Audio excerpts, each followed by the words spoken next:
including Jacasso and of course on-site sanitation systems. And we move forward today into decentralized wastewater treatment and management systems with Mr. Rajesh Pai.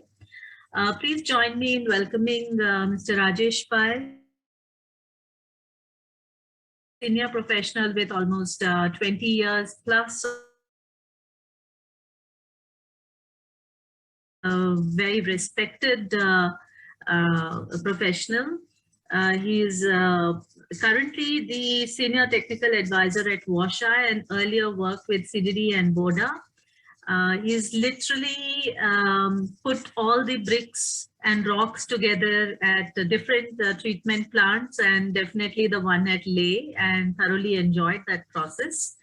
Welcome, Rajesh, and thank you once again for accepting our request.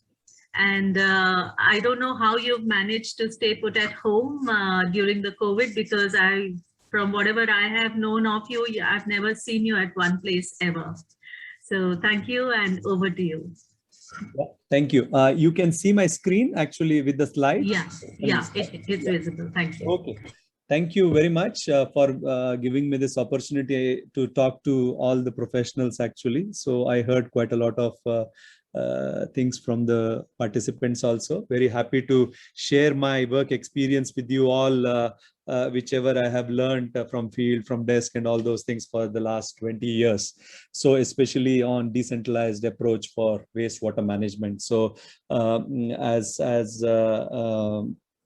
Malini ji has said very clearly that there are different approaches, and you have learned yesterday the on-site approach. So today I will talk a little bit of the decentralized, and maybe tomorrow onwards you may talk about the centralized. So these are the normal approaches one really follow in management of wastewater at the city level. So let me begin now the slide with this actually. So this is my favorite slide, and always I try to bring this as the first slide. Basically what I wanted to say here is traditionally we all know that we used to handle water cycle and nutrient cycle very separately. It never got mixed actually. So what used to happen is, yeah, the rain comes and we generate the water, gets into the ground and ocean, and again transpiration, evapotranspiration, and gets again into the form of rain. Similarly with the nutrient also, like it gets into the soil, then we use that as a fertilizer. So this used to be traditionally a practiced way, and we always tried keeping this separately. But now if you see that we stopped using this as a fertilizer, and which means actually we, instead of really using this as a fertilizer, what we tried doing is we started putting this, started getting it mixed with the water. The easiest way, because of this rapid urbanization and all those things, we always tried finding the easiest way. So that's the reason whatever the waste generated, we tried conveniently started putting that into the water body. Either it can be a groundwater, it can be a surface water, or whatever it is actually. So which means we started polluting this water body, the groundwater, the surface water, and ultimately all this ends into the ocean actually. And yeah, that is also getting contaminated.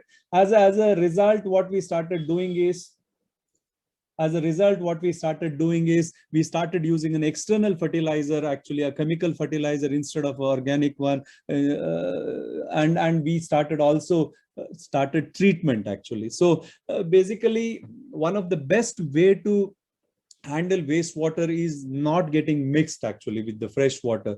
But unfortunately, because whatever water we let, we assume that we put that into the stormwater drain, and we then think that it is get disposed, but unfortunately not. It always finds a way into the water body, because as you all aware, the lowest area of your city or an area is always either a pond or a river or such things. So where this water gets in and start polluting the water.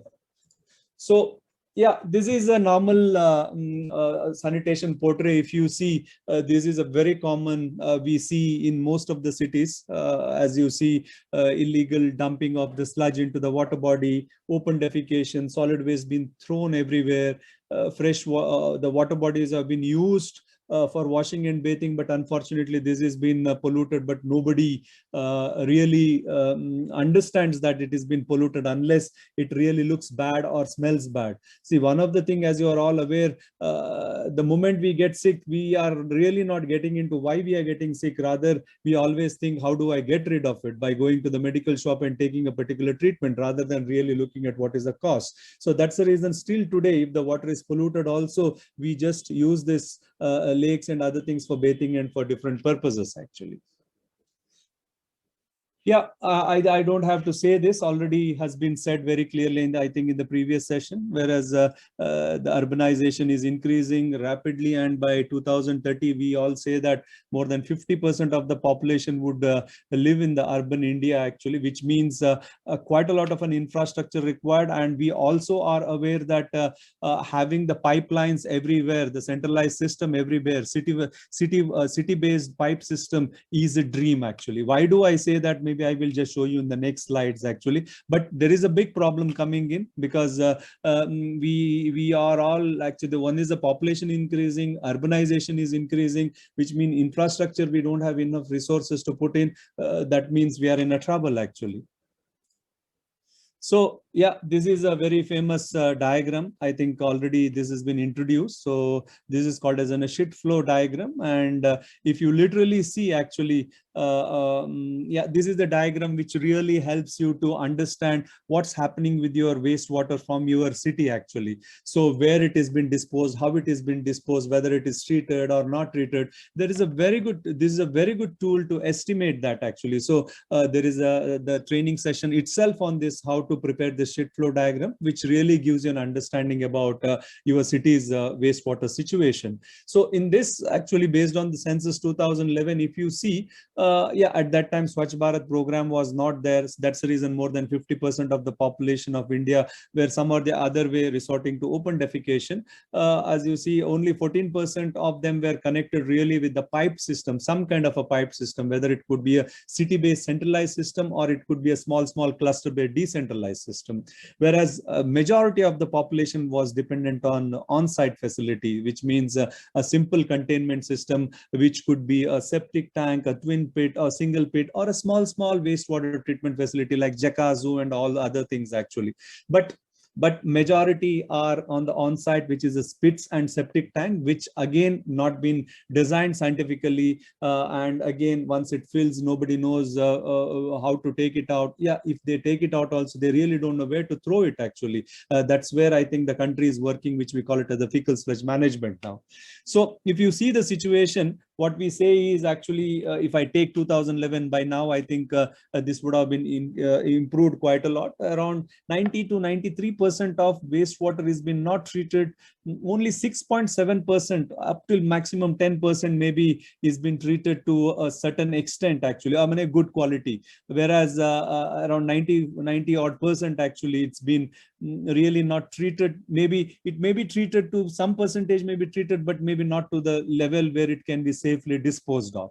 So the situation is really bad actually. So again, if you see this again in terms of 2025, if you see, this has been just estimated, as we don't have a 2021 census data, and at the same time there is no latest information actually. That's the reason some people have estimated that how much it could improve in the coming years. Now, of course, when this was prepared, only Swachh Bharat program was started now actually. The impact of this would be seen after some time. So here the figure, if you see that instead of 13%, this pipe system, if you double it also, it has been doubled, and even the on-site facility has been increased, and open defecation is literally, people are saying is a 0%, but actually it's not true, because some percentage still for different reasons they are opting for an open defecation. So that's the reason it has been estimated as 15% here. With this also situation also, if you see, the situation is not really all right. So this says that this problem is really a long pending problem actually. So if there is a solution required also, we cannot solve this tomorrow or day after tomorrow. It will take its own course of time. If everybody wants to have a pipe, then actually it may take another 30-40 years, I think, because the resources what it is required for laying the pipe proper mixed system rather than only the pipe. We have to increase as much as possible the pipe system. Then we need to also find the on-site system also, actually, because this should be the mix. One is this centralized, and this is a decentralized at the smaller cluster level, and then sanitation on wheel, because with this combination three together only, we would be able to reduce this percentage of untreated wastewater as high as less as possible. So, and of course, we also need to literally consider how do we reduce also the open defecation also and make it as less as possible, which means this could either add to on-site system, or maybe it could come under piped system also. So now this is what I said, why this pipe system or a centralized system. This is a dream, actually. So just took an union budget. If you see per capita budget, what we have maybe in the range of 14 to 16, maybe here and there a little bit more or less, actually. But this is the number around which we are working. The total budget, if you take with the total population, if you divide, then actually per capita would come only so much. Whereas if you see the underground drainage cost itself, it would range from 10 to 30,000 rupees, actually. It depends per capita cost. In some places, if it is a highly dense town with a smaller area, then maybe the cost per capita would less. But in case of a little bit larger city with the lesser density, the cost would be really high per capita. So which means if we use the Swachh Bharat missions, whatever allocated fund, we would be able to use only 29 rupees per capita. If you combine all the systems like Amrit and this JJM, the Swachh Bharat mission, all these programs, if you combine together also, I think per capita fund, what you may find is maybe maximum 100 or 200 rupees, not more than that. So the fund availability versus what is required, if you see, it's so high. The union budget itself is that much, 15,000 rupees, where the expenditure goes up till 20,000 rupees. It's impossible that we could only put this, actually, because the union budget comes from road, for electricity, for food, for health, everything together. Whereas sanitation is still the last priority. I would say in the last 5-6 years, the priority has come up, actually. That's really, we should be thankful for the present government for that. But unfortunately, still we don't have that resource that we would be able to spend enough in that case. Yeah. So, of course, now just to quickly see what are the existing practices. As you are all aware, from a household, we normally discharge two types of wastewater. One is a black water, other one is a gray water. So black water is basically a water which normally comes only from the toilet, actually. There is no other wastewater mixing into it, only anal cleansing water and the fecal matter, and then the flush water. These things together called as a black water. Whereas a gray water is all the other wastewater which comes from the household. We call it as a gray water. When black water and gray water mixes together, it becomes a sewage. That's what you see. This is what you dispose in case if you have a sewerage system in your city, then this is what you dispose, actually, as a combined wastewater, actually. So how do we dispose black water in specific, if you see, wherever there is no sewerage? So normally we try to put this into an on-site system like a pit or a septic tank. From there, actually, once it gets filled, we normally try to desludge this using a desludging trucks, and from there either it's just gets out into an open area for a disposal, or sometimes farmers reuse without treatment, which is very dangerous, actually. So this is how the black water stream works. In general, even if you see in the containment system also, if they use a pit, the water is percolated down. If they use the septic tank, which is supposed to be watertight, then the water gets into some kind of a soak pit, or maybe sometime whoever does not have a soak pit because there is no space or water seeping is not good, then they try to put that into the stormwater drain along with the gray water. So this is a normal practice all of us are following wherever there is no sewerage system. If you see how do we handle the gray water? The gray water is very simple, actually, in the sense how we dispose it of. Thankfully, gray water does not have quite a lot of organic matter. At the same time, fecal contamination. It mostly it is a wastewater, contains phosphorus and some little organics, because kitchen wastewater also considered as a gray water. So this we directly discharge into the stormwater drain. So into the open drains, and from from the open drains, it flows into the natural streams, and from the natural streams, you try to tap that water for an agriculture. So this is a very normal way how we handle the gray water. I'm a little bit going fast because there is a very short time actually. In case if you don't understand, please stop me. My apologies for that. Yeah, so city-wise wastewater management approaches. So this is what I said now. So now you understood how the black water stream works, how the gray water stream works. And this is an approach already I told you. So this is a very simple map. What I tried showing here is actually, this is a city with the boundaries, actually what you see, where this is the core part of the city actually, which is highly dense, where most of the population lives, and the other areas are literally a peri-urban area or a newly developing area actually. So this is the place for the urban, for the highly densely populated area, the core part of the area. Normally people go for a centralized system. For a Bangalore kind of a city or for an Hyderabad kind of a city, the core part of the city is now being covered with the pipe system. Whereas if you see the this pipe system cover the centralized system, where there is a treatment facility where all the water collected from the core part and brought to one or more treatment system and treated.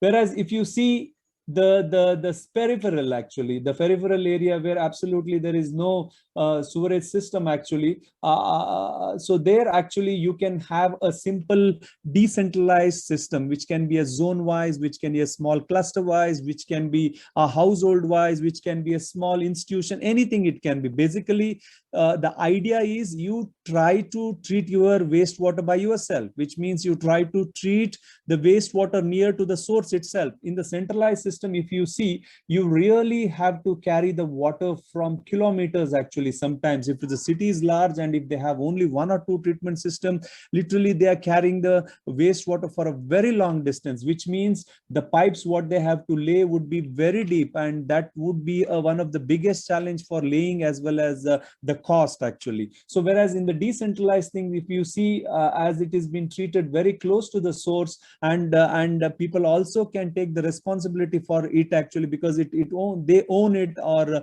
they are responsible to manage it. So that's the reason the cost also would not be high. So it's not only decentralizing the waste management, it is also decentralizing the responsibility also. The city really don't have to take care of it in case if the privately people are also managing it actually. Yeah, this is the second option, as I said. Then of course there is a third option within the central area, or maybe in the peri-urban area. We also actually have on-site facilities, which means within the central core area, wherever there is a low-lying area where there is an absolutely no possibility for collecting the wastewater through these pipelines. In such places, either you can have a decentralized system, I'm showing the arrows, for example, in such area, or you have to have a on-site system. So in such case, actually, like we normally tend to have a pits and septic tank. And of course, for that, we have a solution, what we call it as a fecal sludge management. So if you see the entire portrait here, entire city picture here,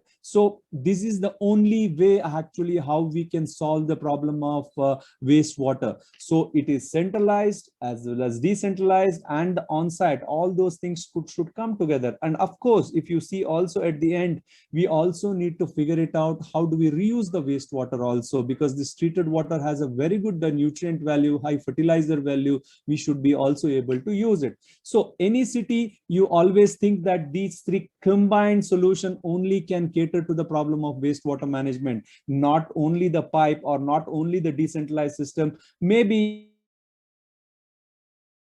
who are only dependent on its own implication, because we really don't know what to do with the gray water actually. Yeah, of course, with the on-site system, yeah, you are containing the black water, but really the gray water flows into the drain, and of course at the end of the drain somebody has to treat it actually. So this is a little challenge is there, but as the gray water is not much concentrated and fecal contamination is less, so that's the reason we need not worry about this too much actually. STP and treated there and discharged into the water body. And decentralized, yeah, of course, as I said, in the centralized, because you have to carry the water for a very longer distance, you also need to provide the pump station. This is another biggest worry, because if the pump station does not work, all the wastewater backflow into the household actually. So that's the reason most of the time, if you would have seen, many of the manholes are really backflowing and flooding and all those things. And running this pump station is also a very good maintenance task. It also costs a hell of a lot of money actually. So this is a pictorial view of a centralized system.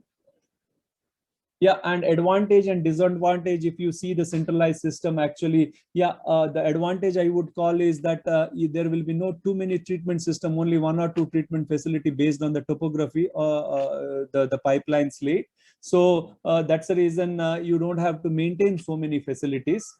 Maintenance, yeah, and cost area requirement. Again, if you really go for many treatment facility like decentralized system, the land area requirement within the city also sometimes it's a very big challenge actually. So and people also really sometimes do not want to have treatment facility near to them. So that's the reason having it in one place is an advantage, what we call. But at the same time, disadvantage is one is a big cost, because the larger pipes, deeper pipes, and the type of pipes, whatever we use, all those things is a hell of a lot of a cost. And operational maintenance, a deep sewer system is also one of the biggest issue, because as deep it goes, really getting into that is difficult. So if you've seen, there are so many people are dying while they are cleaning the sewer pipes actually, because once they get in, they really don't know how to come out. So they have been not trained, or there are many issues. So now the government is also working towards that, thankfully actually. Of course, if the pump failure and all it is there, the entire area gets affected actually. Anywhere near to the treatment facility, if the pump station, the last pump station, if by any chance if it doesn't work, or all the area, the catchment area before that pumping station, everything gets affected, and water will flow all over actually. So I have many examples of success and failure, but due to in the interest of time, I will not get into that. So next one is a decentralized system. Again, here actually, if you see in the centralized system, as I showed, everything goes to one place with the pumps. So in the decentralized system, instead of these pumps, actually, the best part, sorry, instead of these pumps, we can have a treatment facility itself, like if you see here, so that we need not carry the wastewater to one single STP. This area can be treated in this area itself. This area can be treated in this treatment facility. So likewise, all these areas can have their own treatment system. So this is a beauty of this decentralized treatment facility. Of course, one of the biggest challenges is who will operate and maintain this facility. That clarity, if it comes, who will invest for such facility, if that clarity comes, then actually it is very efficient system. Yeah, again, the advantage and disadvantage is exactly the opposite of centralized system. As I said, beneficial from the construction point of view, we don't have to go deeper. So I would say that's a big advantage actually. Operation and maintenance also then becomes easier. The cost is not much, because the sewer system does not go deeper at all. And in case of any sewer system under maintenance, the entire area doesn't get affected actually. Only that particular cluster where the treatment system. Shari, sorry to disturb.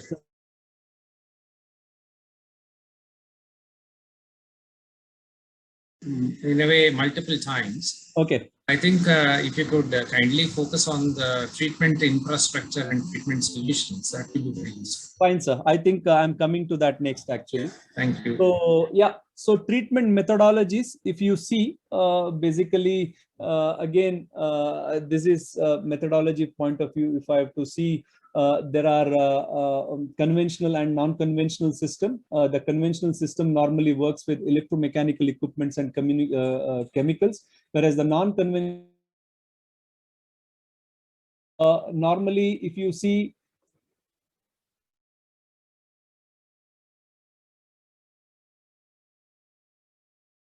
yeah, these are different type of a treatment system actually we use for different combination. So for the non-conventional, with the decentralized concept, we use mostly a nature-based system, which is constructed wetland, DEWATS, WSB, SBT, phytoride. I'm going to talk a little bit about all these things today. Whereas there is also a possibility that in the decentralized system, you can also use a conventional system, which is a package system with electromechanically operated. Because in the interest of the space, sometimes we have to go for a mechanical system, because the nature-based system takes a good amount of space. So just to introduce you some of the few technology which is very popular and people are using this extensively actually. So the full form of this is decentralized wastewater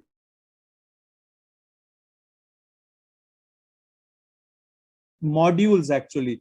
If you see, it brings an anaerobic and aerobic treatment, a combination. So here if you see, at least 4 treatment modules are there, but these are all very well packaged and very well installed within the treatment area actually. The settler, the baffle reactor, the anaerobic filter, and the planted gravel filter. So this looks like to you is a different system, but when you construct it, it is very well packaged actually. This entire thing goes underground. It's a tanks actually where the water moves up and down.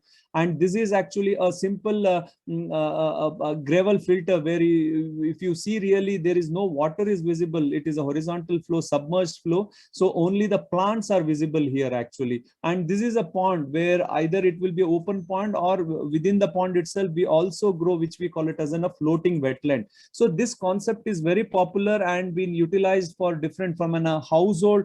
This technology can be used for a single household till actually with the larger population with many households also. So in a country, more than 1,000 systems as on date, people are really using it. So this is called as DEWATS. So similarly, we also have a system called soil biotechnology. Again, this is also a nature-based system. In all these systems, absolutely there is no electromechanical or chemical inputs are required for treatment per se. Of course, if there is no gravity available, pumps have been utilized for taking the water from from the bottom to top. If not, there is no mechanical equipments for the treatment itself actually. Here also, if you see a simple settling tank, from there the water has been pumped into a open garden, I would call it as. If you see the picture here, actually this is again filled with different graded gravels and the sand, all such things, and the soil. In this case, soil is also been put and the plants are grown on top of it, and the water is being poured from top to bottom here. And when you put this, when it comes out, actually the water is been treated to the required standard. And at the end, we always use a pond, in the case of DEWATS, or here it is for the hygienization and disinfection with the ultraviolet rays actually. A third system again is a phytoride system. Basically, again, the systems are same. So as I said, it's a nature-based system. Some of different agencies have developed this system on their own actually, by tweaking a little bit here and there with the treatment modules. If not, the treatment principles are same. The beginning is screening, then actually comes is a settling. After the settling, actually, in case of a DEWATS, there is a further biological treatment in an anaerobic method, where again further digestion and taking place, and then water comes into the planted gravel filter or a constructed wetland, what we call it as, where the water has been treated to the next level. So here also, if you see, this is actually a biochemical oxygen. Here actually the plants bring the oxygen, and at the same time it consumes also fertilizer. And when water passes through the filter media, most of the water is filtered, and also as the microorganism is present here, they also consume the pollutants from the water actually. Of course, at the end we always put a pond. As I said, it is for the disinfection. Yeah, WSP, the waste stabilization pond, I think you would have seen. It's a pond system. Basically, water flows from one pond to another pond, and from the third pond. So each pond has its own treatment mechanism. The first one, we call it as a sedimentation pond, which works anaerobically. This is very deep pond actually. The second one is a facultative pond, and third one is a maturation pond. Water flows one after the other actually. So first gets into the anaerobic pond, then gets into the facultative pond, and then gets into the maturation pond. So this is a sequence actually. the water comes from one point.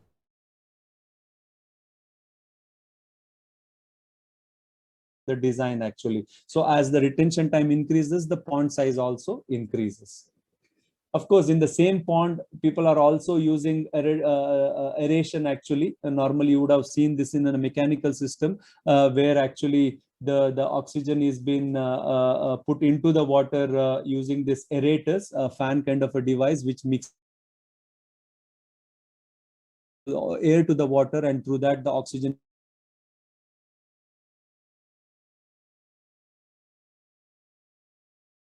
also been used. Yeah, again, this is a constructed wetlands, a series of ponds actually, where again, not like a wave stabilization pond. This is a different type, where in this case, actually, mostly the gray water as well as the storm water has been treated, where the pollution level is not very high, very less actually. But one of the very effective system, if you see many of the systems, post after the treatment for polishing purpose, they are using such facility in many places actually now. Yeah, of course, the last part, as you all know, that electromechanically operated system, there are plenty are available as on date: activated sludge process, sequential batch reactor, MBBR system, FAB system. So this is also one of the system, again, works the biological working principle. They have used mechanical the treatment can happen in a very small area actually. Of course, the challenge is operational maintenance is there, and skilled operation is not required. Only thing what is required,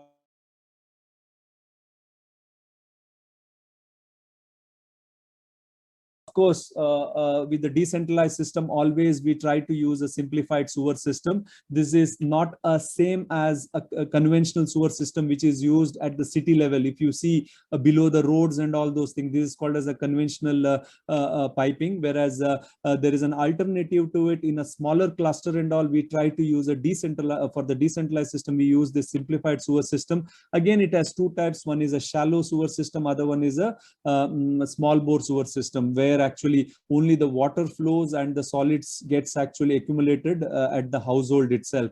So this has been normally been practiced actually for this, whereas the advantage of this is does not go deeper. The pipe diameter is not larger, so hence the cost is lesser and the convenience of implementation is also easier. So now application, now onwards, few pictures I will show after these two slides. So application at city level, where and all decentralized systems are applicable actually. So this is the core part of the area where the actually centralized systems are already covered, but still in such places also there are many places are there where these decentralized systems can be implemented. For example, a place where already the pipes are already reached to a maximum its capacity. In such places we can provide this. Wherever you have a pumping station, maybe the pumping station can be avoided, and surrounding to that basically a low-lying area. So wherever there is a low-lying area, then actually always the pumping is required. For such low-lying area we can use this. And of course, wherever you feel that there is a reuse requirement, there are many places now because of the water scarcity, people are also using tapping this water from the sewerage, treating it and reusing it actually. So yeah, again, as I said, and apart from that, it can be also used for the unserved areas, basically for a new development area and a low-lying area, slum areas also in many places, because these places have been not covered by the centralized system for different reasons. So in such places also decentralized systems are possible. And of course, the last one is the on-site, wherever the reuse requirements are there. So in the periphery, it is really useful because quite a lot of reuse possibilities are there, because this treated water can be reused as it contains a good amount of fertilizer. Yeah, so these are some of the pictures what I'll show now quickly about the application. As I said, these decentralized systems can be applied at a household level. Again, it requires a very little area actually, if it has been very well planned when we construct the house. It actually in the setback put on the roof.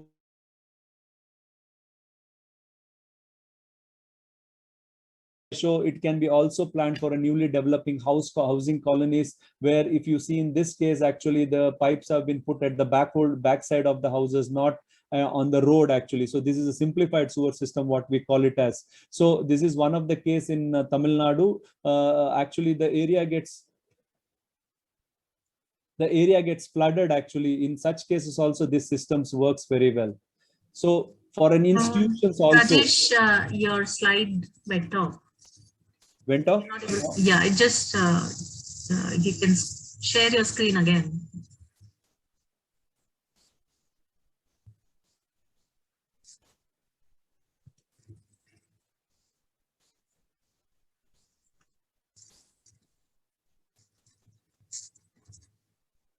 Can you see now? Yeah. Yeah, these are all an institution, hotel buildings, office buildings. In all these places, actually, these decentralized systems can be implemented very well. The garden kind of a thing, what you see is actually a decentralized system. Below this, actually, there is a treatment system. On top of it, either you can use it as a parking facility and other facility. Absolutely, you don't see these systems at all here. So only well planning is required, then actually you don't feel that there is a space required. Of course, in a slums areas, wherever there is a community toilet or a public toilet, in these places also this facility can be used. And this is a particular case in Karnataka where the waste is being treated and the biogas has been generated, and this biogas has been used for heating the water for bathing purposes. So the operator sells this water 5 rupees a liter, 5 rupees a bucket actually as a hot water for the community here, whoever uses this facility. Similarly, like also for a pond, actually you know that most of the water comes to the drain into the pond. So there is also a mechanism using this system. We can treat the water on the way, and then the clear water can reach actually to the pond actually. Yeah, of course, the reuse options are because the treatment byproducts we have is a treated wastewater, sludge, and a biogas. So, of course, water can be used for different purposes, for agriculture, for industrial reuse, for all such things. And of course, the sludge with the due treatment, with adequate treatment, it can be used for a land application. And of course, if you generate a biogas, then it can be used also for a heat production, basically cooking and lighting. Yeah, so that's it. Sorry, I've exceeded maybe a few minutes. So if anybody has any question, you can ask. And sorry that I have to rush because of the time. Thank you, Rajesh. Take a breath. Yeah. So some of the questions Professor Chari has been handling there, but I will read out a few questions for you. Please, please.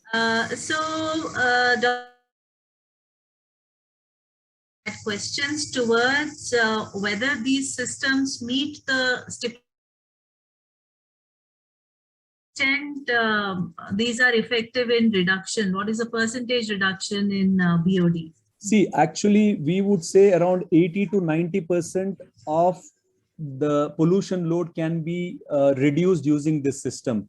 The last 10%, see, in any way, if you see, unless you use a membrane kind of a system, which actually reduces a significant amount of pollution. If you use an other conventional system like an activated sludge process, FAB or MBBR and all those things, that we could really compare the treatment. So for the last bit of treatment, for example, if I talk about BOD, if you would say that 10 milligrams per liter is required or 20 milligram per liter is required, I would say this nature-based system can come up till 30 milligram per liter, sometimes 20 also. But after that, definitely, even in the conventional system also, we have to go for a post-treatment, what is called as an activated carbon filter, sand filter, and for the disinfection, we go for a chlorination and all such things. So that is must in case if we really have to go to the last mile of treatment. So I would say this decentralized system, we should really use from the reuse point of view, because by removing all the nutrients, actually, I would say we doesn't really make a justice to the treatment. So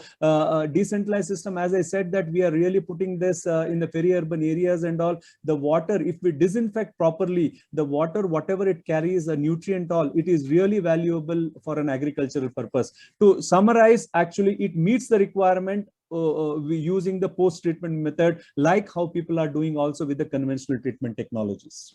Thanks, Rajesh. The next set of questions, and Ms. Anu wanted to ask, and one or two other members, was in terms of who takes the responsibility for O&M, and typically what is the O&M cost? I mean, would there be any estimate for that? Okay, so if I typically have to talk about the nature-based system, so and decentralized system, of course, as I said, most of the time, at least in India, we see the practice of decentralized systems implementation is the private people actually. So government really are not really now funding this decentralized system for a smaller cluster or maybe in a individual households and all. So this should be the responsibility of the polluters, that means the users themselves actually. So which means the people who generates the wastewater, the people who the polluters pays principle actually. So this is what I would say. So the operational response, for example, at an housing cluster, a private colony, or maybe at an household or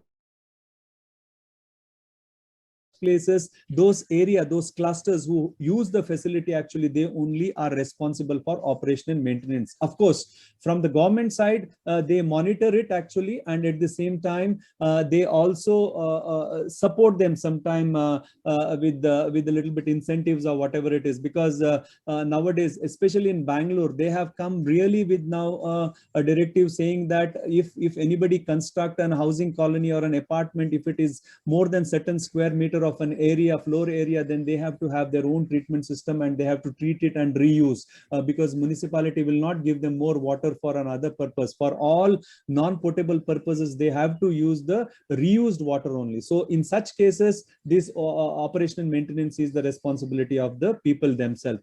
The second question I forgot actually. Can you please? Cost, O&M cost. Yeah, cost of O&M. Again, see, in the nature-based system, the cost is really dependent on the treatment cycle actually. So for the nature-based system, what I would see, the treatment cycle is once in 3 to 5 years, which means all the different modules what they are using completely they have to do the maintenance of it. So which means, for example, in case of DEWATS, the desludging of the baffle reactor is done in once in 3 years. The cleaning of filter media is done in once in 5 years. So during this time, the cost would be is always in terms of the manpower or the human power, sorry, the human power, what is required, like they come and they remove the desludge, they remove the sludge and clean the filter media and put it back. So in terms of percentage, if you talk about, this is how normally we talk, I would say maybe less than 1% of the capex is actually in OPEX cost actually for this nature-based system. Of course, for the conventional system, you must be aware it is always sometimes 10 to 15% of the capex actually is the OPEX cost. Okay. And the last question, Rajesh, just a quick response. Yeah. Why is DEWATS at household level not popularized to the same level as home composting is? Yeah, see, I think nowadays I see that many people are implementing. The reasons being this: see, most of the newly constructed household, they still can plan for this. For a household, like for example, Bangalore kind of an area where absolutely we don't leave the setback area at all. We are supposed to leave 3 to 5 feet on all sides of our household, but we tend to leave only 1 or 2 feet within this. Even the septic tank provision is also sometimes a big issue. That's the reason people try to implement the septic tank outside the house, actually within the road and all such things. So this may be not the case everywhere, but yeah. And other fact is also the cost for it. The simple septic tank or in a pit is some 4 rings, they simply put it and gets the water down actually. Whereas if you provide a DEWATS system, it's basically some civil construction would be really at least in relation to the septic tank, one and a half to 2 times expensive than a proper septic tank if they construct. So it's basically their willingness to implement. Of course, once they treat it, then there is also a reuse possibility, whether they would like to reuse. So all these things actually, from technology wise, they can use it very well and it works, but it's a willingness of people to adopt it because of the space, because of the cost and all such things actually. If not, I see. If not, I see there are many houses now newly coming up. They are implementing that at the household level. Even prefabricated stuffs are also coming now, which is a little bit costlier. People are still ready to not accept this because rings are still far cheaper than these proper treatment systems. Thank you, Rajesh. Thank you so much for this. Yeah. And also this is a nice segue to our next session. Yeah. It is on co-treatment systems. And thank you for also taking us once again through the concepts that we've been in. It emphasizes and re-emphasizes, and it's important to build the context. Yeah. So please join me, everyone, in welcoming Mr. Durai Narayana, a very senior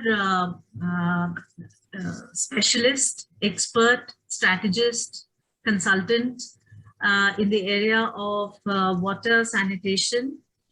He works very closely with utilities. He's based out of Malaysia, and today he will be speaking to us on co-treatment systems. And we should also take advantage of his presence by him to share experiences, interacting with and providing his assistance to, particularly Malaysia. I would also request Professor Chari to participate in this session because he's been involved in advising the Ministry of Housing and Urban Affairs on the advisory on on-site and off-site sanitation systems and sewage management systems where co-treatment finds a big part. So with that, Durai sir, apologies for the delay and welcome on behalf of everyone. Over to you. So, Dr. Malini, I think before Mr. Durai Narayana speaks, I thought it's important to, in the context of our participant,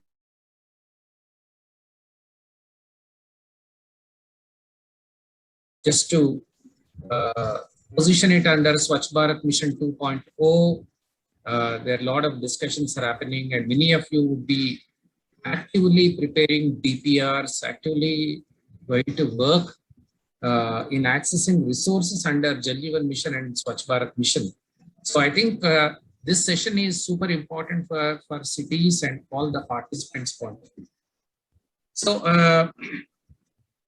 I will not take much time, but I think it's equally important to give some stats about ourselves, about India, before our guest speaker speaks about the processes and what to do, how to do. So I think the context is that co-treatment is nothing but treating the septage in an existing sewage treatment plant. We are not talking about co-treatment in a municipal solid waste context, but in a sewage treatment plant. But sometimes internationally, co-treatment is also used casually. Combined treatment, co-treatment is casually used. It is about treating the septage, which has more or less similar characteristics, but with deep concentration in a conventional sewage treatment. Now, why we are discussing in our context? The reason is, as per the CPCB recent document, there is about 25 to 30% of spare capacity in our existing sewage treatment plants in our country. More than 1200 to 1300 STPs are prevalent. So we have a spare capacity of 6,600 MLD of treatable capacity, which is often underutilized. Now, this is a big opportunity for us. It is nothing but 12,000 crore worth of underutilized assets are with us, where septage can be gainfully treated. Now, please understand that all our towns, Namami Gange towns or even other towns where participants are joining, there is some form of STP which is underutilized, partly because the septage is designed for long periods, 30 years. So there is always a hydraulically, there is spare capacity. Now it is in this context that our guest speaker session is very, very important. There is asset available to us. That asset is underutilized. It's big money. And on top of it, there is an opportunity to combine this or co-treat the septage in the existing assets. Now, what are the do's and don'ts, how to go about it, and what are the processes involved in doing it is what we would be hearing from Mr. Dorenarana, very eminent speaker. I just like all of you to give attention to this, because this is a quick, immediately you can take this agenda forward in our respective towns. Sir, over to you. Sorry for intervening, but I thought it's important to amplify and highlight the importance of this session. Over to you.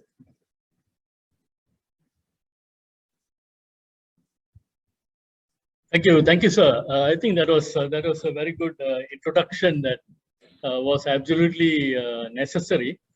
Can you hear me? Yes, very well. Okay, all right. So yes, as Professor Chari spoke about, we will be talking about co-treatment of septage or fecal sludge. There is a subtle difference here with sewage. So obviously in sewage treatment plants. And Professor Chari mentioned that these are basically existing sewage treatment plants. But I will also touch on this co-treatment of the septage or fecal sludge in new treatment plants which are being planned or being designed, because there's an opportunity there as well which must not be missed. So of course, existing treatment plants, it's a very good opportunity and very good option that must be considered. But at the same time, if there are treatment plants which are being designed or which are being planned, that is also a very good opportunity that we must not look at, and we will cover that as well.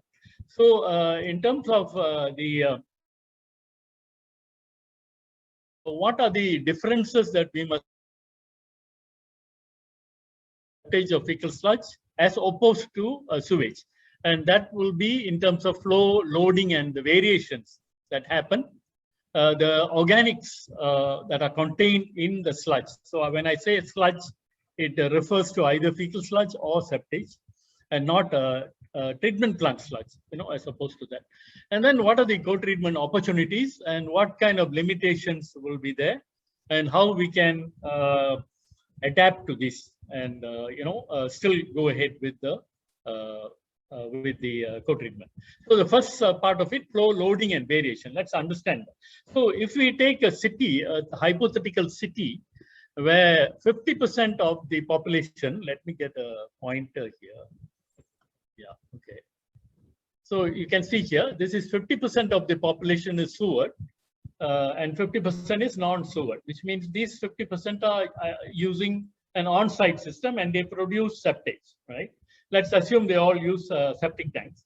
So crudely, just as a kind of a rough estimate, you find that the volumes are very much greater for sewage. It's close to 100 times more than the septage volume that is being generated. I would think that many of you would understand why this is so. The reason is that the on-site systems that we use for the non-sewer sanitation, they do not contain the entire volume of waste that is generated. The big volume of the waste overflows out into either a soak pit or into a filter or something, or even into a drain. So only a small part of the waste is retained in the on-site systems, and these get digested over time, and that's what becomes the septage at the end of the day when you empty these containers. Whereas sewers, they actually confine the entire waste from the point of generation, and they convey that to the sewage treatment plant. There's no loss. There is some, but predominantly there's no loss. And therefore, the volume itself is very much greater. So this is one key thing we must understand, that the septage volumes of an equivalent population are far, far smaller than the equivalent sewage volume. So this is looking at over a 24-hour period, how sewage flow varies. So I think many of you may be water usage in the morning so it peaks, and then it goes down when people have gone on to their workplace and so on, and evening when they get back. So this is a typical flow variation of sewage. But how does fecal sludge vary? This is very much dependent on the truck arrivals in your treatment facility. And usually this happens during a working hours, 9 to 5, for example. So as I've shown here, and this is when one truck arrived, then you get a sudden influx of fecal sludge or septage. And then until the next one arrives, there's nothing. And that's how it carries on until the place closes down for the day, maybe by 5 o'clock. So this is how it happens. So you have the daily peaks of sewage, but for sludge, it depends on the volume of sludge received, the tanker volumes and so on, the frequency of the arrival of the tankers, the working hours, and it can also be seasonal, right? So this is how the two things vary.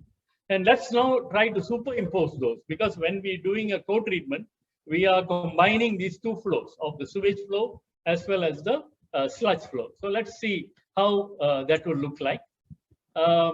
This is how the sewage flow goes, as we saw earlier, over the day. So this is from midnight until midnight, right? And let's superimpose that. So the sludge flow can hardly be seen. We saw that the sewage flow can be 100 times more. So it's a very negligible part. And here you see the two lines here, and that's the difference, right? So in terms of flow, and this is taking into consideration about 1 to 2% of sewage flow that is being added as septage, which is quite high actually, if you ask me. So you see that the flow itself is not generally an issue. So often we talk about how much can we add in terms of flow, meter cube per day, or percentage of the sewage flow. We do that for convenience, but really the flow itself is not a major factor, right? That's one thing we have now established. Now let's look at this equation here, which I put. The flow multiplied by the concentration gives you the loading. What is this flow? We just saw that, right? Meter cube per day. And the concentration, if you take, for example, BOD, that could be milligrams per liter. And when you combine these by multiplying, the flow multiplied by the concentration, you get a loading of BOD per day into your treatment facility. So this loading is a more significant thing that we have to look at rather than flow or concentration, right? Because if you take concentration alone and do not look at the flow, you don't really get a feel of how much are you loading the treatment facility. Now let's look at this. This is a flow, we saw that. This is about 100 times more. So in this case, I've just taken some assumptions, and it's about 56 meter cube, and this is 10,000 meter cube. And in terms of, let's say we take suspended solids, sewage typically about 300 milligram per liter, and I've taken septage at about 7,000 milligram per liter, just for demonstration purposes, right? And when you multiply these two, this is what you get.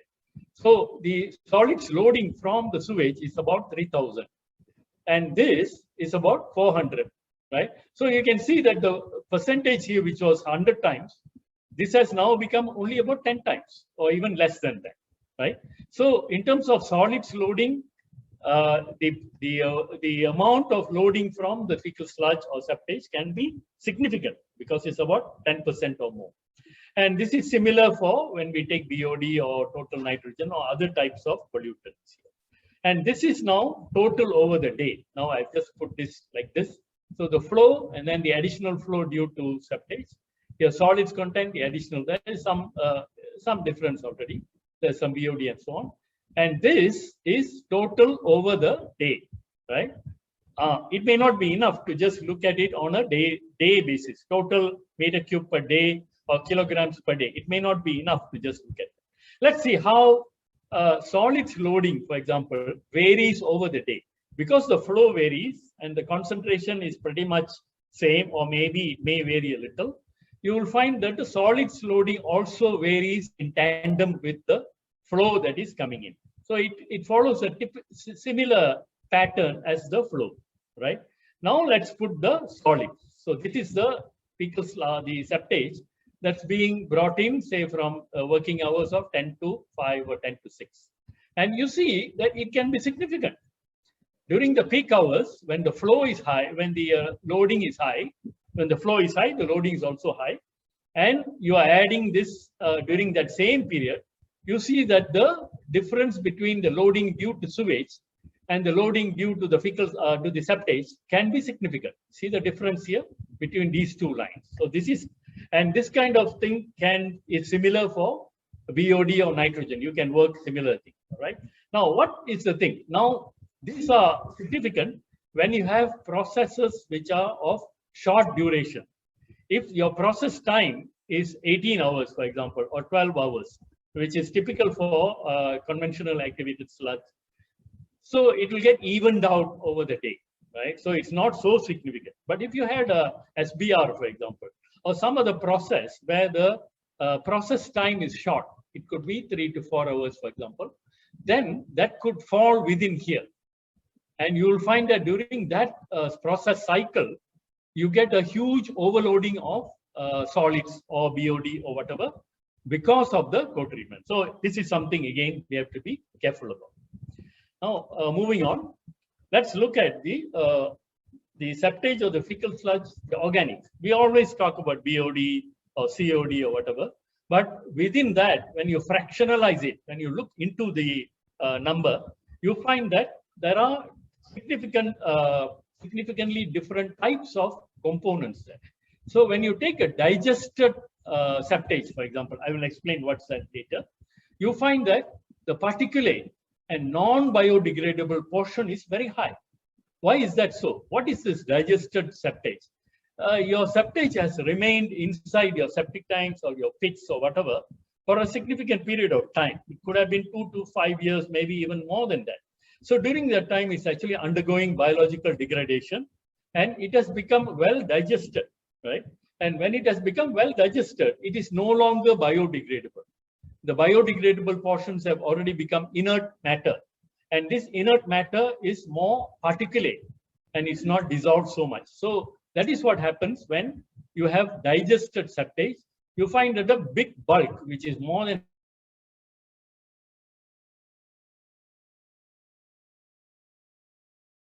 some kind of process like that,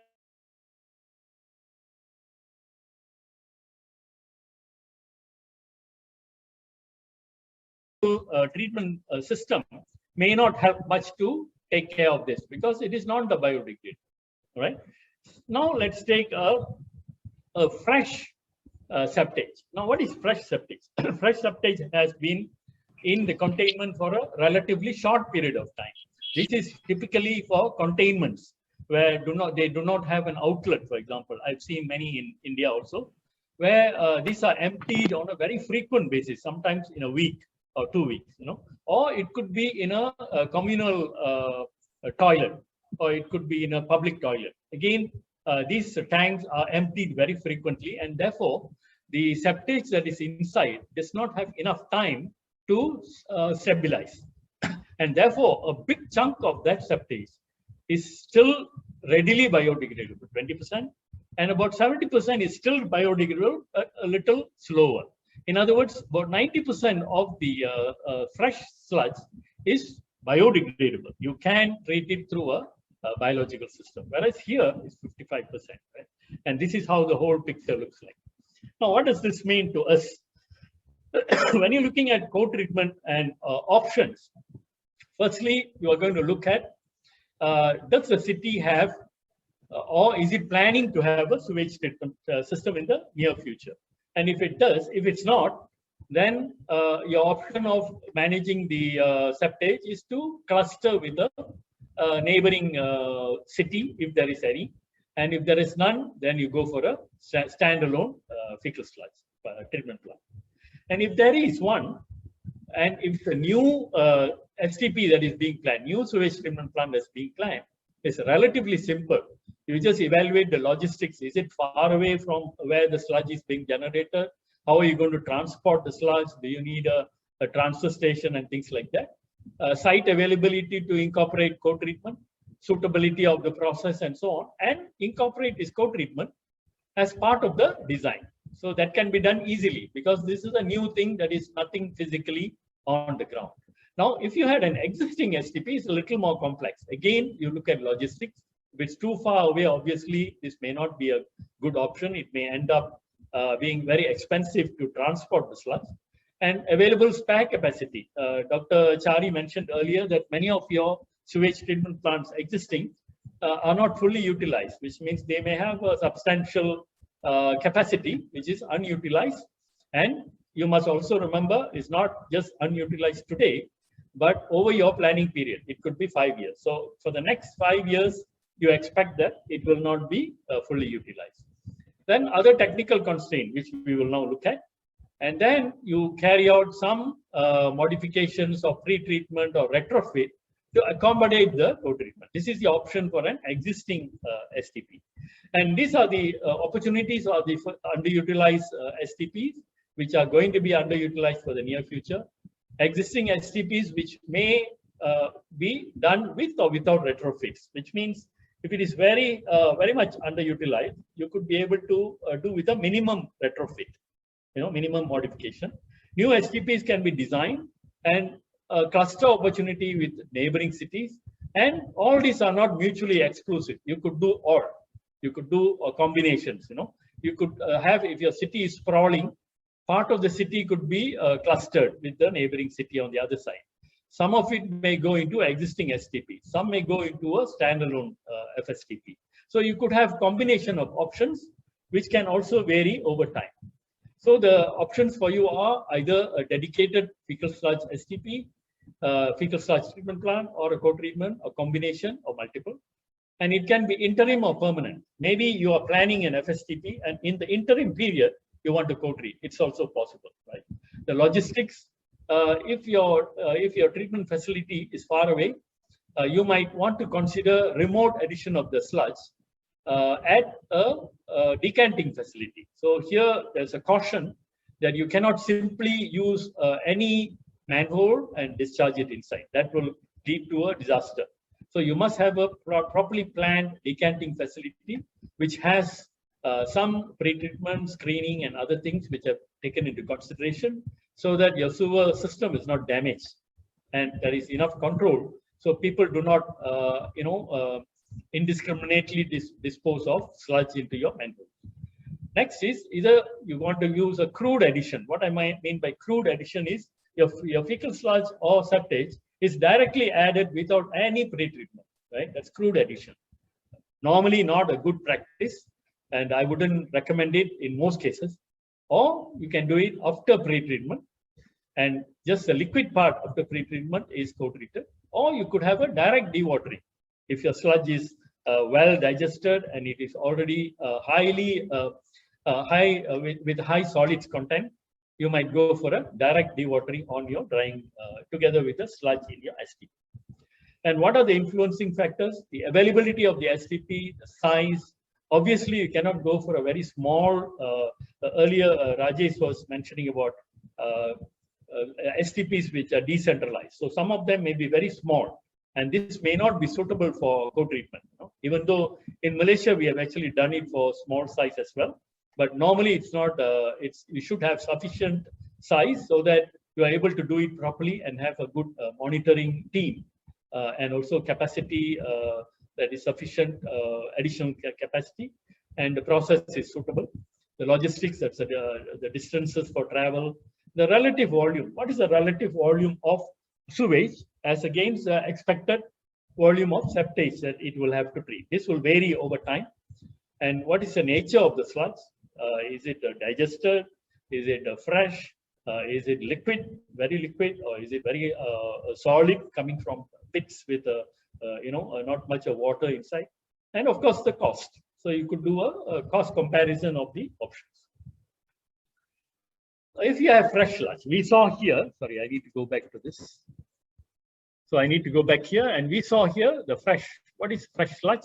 This is coming from containments which are empty very frequently, and therefore they are highly biodegradable.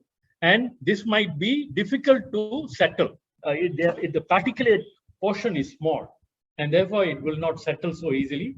So what would you do with this if you want to co-treat? Whereas if you have digested and you have highly particulate and non-bio, how would you treat that? So this is how you might want to treat the co-treatment option differently depending on what is the predominant type of sludge that is coming in. There is also a possibility that in a city, you have both of these. And what are the relative volumes then you have to find? If you find that the fresh volume is very, very small compared to this, then a blending may work, right? But if it is equal, you might want to have two streams. One stream where the fresh fecal sludge is going through one stream of processes, and the digested ones is going through another stream. So it depends on your situation in your particular city. Now going back to here, so we have now here fresh sludge. So what do you do here? The biodigestion is a very good initial step, so that this sludge, which has not remained in the containment for sufficient period of time, you have a digester or a stabilization tank to stabilize the sludge before you go treat it, right? And septage from septic tanks, wet leach pits, and wet pit latrines, these have low biodegradability, and they are mainly particulate. This one we saw just now. This is a more of a digested sludge. And the solid liquid separation upfront will be more appropriate, because you saw that there's about 55% or more than half of the solids are settlable, right? And therefore, if you can do a solid liquid separation, you're removing more than half of the pollutants. And that will be a good process startup for this. And you'll reduce much of the organics through that process. And if you had sludge from dry pits, it's not very common in Asia, but if you take Africa and places like that, where the ablution, they don't use much water. So you find the dry pits, the sludge is very well digested, and it has very low water content. And also a low proportion of biodegradable matter, because it has remained there for a few years. And therefore, a direct dewatering step can be applied. So this may be more. So you see the three options that are available, mostly in Indian context, might be these two, that you could look at what is the kind of sludge you'll be dealing with, and then decide what kind of pre-treatment processes you need to put in your co-treatment. This is a direct addition I mentioned, what I called as a crude addition, right? And this is practiced in many treatment plants, because people do not understand, or maybe they understand and they feel that the volumes of septage are very, very negligible. So what they do is they just discharge that into the incoming sewage, right? Maybe just before the screen and grid, which is part of the STP. So no additional facilities are provided for the purpose of co-treatment. And the sewage and the sludge just mixes and goes through the process, and there's no change here that happens, right?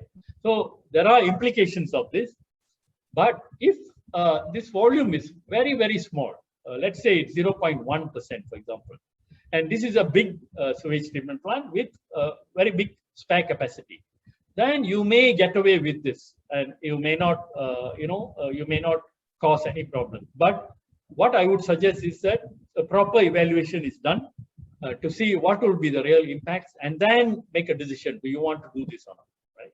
And here is the co-treatment after stabilization, and this is fecal sludge that is coming from fresh septage or fecal sludge, and therefore you have a stabilization step. And here this goes through a screen and grid and goes through a stabilization tank. And here the sludge then is co-treated here in the solid stream, and the liquid part is co-treated in the STPs liquid stream of the sewage. So this is when you have predominantly fresh septage. And this, when you stabilize, you find that this is a typical characteristics of fresh sludge. Of course, it varies a lot. And what is the effect of the stabilization? Your BOD gets reduced, the solids get reduced, and there is better solid liquid separation that can happen after that. And odor is also of course, reduced. And this is the most common configuration from what I've seen. In Malaysia is very, very common, and also in other places where I've seen co-treatment, and you will do a solid liquid separation, right? So the septage comes in, you have screening and grit removal, and then a solid liquids. This could be in different forms. It could be a gravity thickener, it could be a drying bed, it could be a mechanical dewatering, mechanical thickener. And then the liquid that comes out of that is then co-treated with your sewage. So that part goes here. And the solids can be either co-treated here in the solids part of your STP, or it could be separately treated as well. So that depends on the characteristics again. So this is a broad configuration which is most common. And this, when you do a solid liquid separation, depending on the type of system you use for the solid liquid separation, you find that the amount of solids reduction can be, like for example in drying beds, can be as high as 95%. You know, and BOD can be reduced from 70 to 90%. That's a huge reduction that takes place. So, which is why solids liquid separation upfront makes a lot of sense, especially if your sludge is coming from sources such as septic tanks where it has remained for several years. So a large portion of your solids and BOD have been removed. This part has been removed, right? And you are left with only this part. So it's almost like 50% of your problem has been reduced. And this, of course, is a solid stream. So if you have very well digested and dry sludge, you could directly put it onto your sludge treatment unit in your STP. It could be a drying bed also. Right? So these are the different configurations depending on what is your the origin of the sludge and what kind of characteristics you find. Now, what are the technical limitations now of the liquid part that we now co-treat? So there will be process units which are having design limitations, right? They were designed for a sewage flow and now you have added sludge. So there could be some design limitations. Hydraulics is usually not a problem, right? We saw that, right? The flow is negligible increase because of the thicker sludge. Solid loading could be much higher. Organic loading, BOD, COD, nitrogen loading could be higher. Oxygen requirement could be higher. So these are the typical technical limitations that you might face. And what options do you have? You could limit the quantity of sludge. Don't add so much. You only add the amount of sludge that is within your limitations of your particular treatment facility. Or you could pre-treat. And we saw that this pre-treatment can reduce the amount of solids and organics and so on. And that could then bring it within the limitations that are available in your treatment plan. Or you could retrofit. What is the limiting process? If you have an oxygen requirement that is insufficient, you might add blowers, you might add aerators, for example, you know. And if you have a solids loading that is increasing, you might see how can we address that. You might have to increase solids loading, solids handling equipment. For example, your sludge handling pumps, your sludge removal pumps, and so on. Right? So you could see what is the limiting process, and you retrofit those if possible. So these are your options that are available. And you must remember that there will be changes over time. The sewage flow will change as more people get connected, population increases, and things like that. The sludge flow is also because in many cities you don't have a proper desludging regime, and you may introduce regulations which then becomes desludging becomes mandatory, for example. Then your sludge flow will increase. Right? The characteristics of sludge may also change from a sludge which is not being frequently emptied. Now you become sludge is being emptied more frequently. Characteristics may change. So you need to also think about what could happen over time. So on the liquid stream, we saw how you can do a solid liquid separation, and the liquid is then co-treated. So I'm taking an example of an activated sludge. Insufficient aeration capacity could be one limitation that you face. Lower oxygen transfer rate because your solids levels are high, and therefore the oxygen transfer rate itself in your aeration reactor is affected. So you need to take care of that as well. Lower mixing effect because solids content is high, your mixed liquor suspended solids are very high, and therefore your mixing that is being carried out through your aerators or mixers that may be impacted as well. Higher solids loading and residence time in the reactor.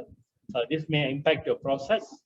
Higher surface overflow rate of clarifier, considering possible lower settleability. The combined solids that is now in your clarifier may not be able to settle as easily as the normal sewage sludge, right? And therefore, you find that the surface overflow rate is exceeded and solids get carried over, and then your effluent does not comply in terms of solids. Higher oxygen uptake for nitrification. If your treatment plant has to also remove nitrogen, ammonia. Then nitrification requires some oxygen. So that will again, because of the fecal sludge addition, amount of nitrogen loading is higher, and therefore the oxygen for nitrification will also increase. And when you have nitrification, you also have denitrification. And if it is a biological denitrification, you have an anoxic zone in your tank. And the anoxic zone and the process of denitrification requires organic carbon, which is usually coming from your sewage flow. But now the ratios are being disturbed because you have added sludge where the carbon is not so readily available, right? So this is another consideration that you may encounter. So this is, I'm just talking about nitrogen removal. I think I mentioned this already, nitrification and denitrification. And here the BOD to TKN ratio in the incoming wastewater should be at least 3 to obtain the denitrification. And adaptations that you may want to do for your new facilities. Okay, this is very easy because you can design the coterie. Once you know how much is the sludge that is going to come in over your design period and what are the characteristics, you are able to look at the combined loading and you are able to design your new treatment plant to coterie. If you are existing, you may need to modify, pre-treat, screening, grade, stabilization, solid liquid separation. You may want to blend or equalize if there is a small portion of fresh sludge that is coming in. You might want to reduce the volume added and don't add that much. Monitor the quality on the source. If you don't regulate the tanker operators, they might be bringing sludge from some industrial premises. And this could upset your whole process in your sewage treatment plant as well. Increase solids handling capacity, increase oxygen supply, and finally increase tankage capacity. This is the most difficult thing to do because it involves bigger tanks. Advice is start small.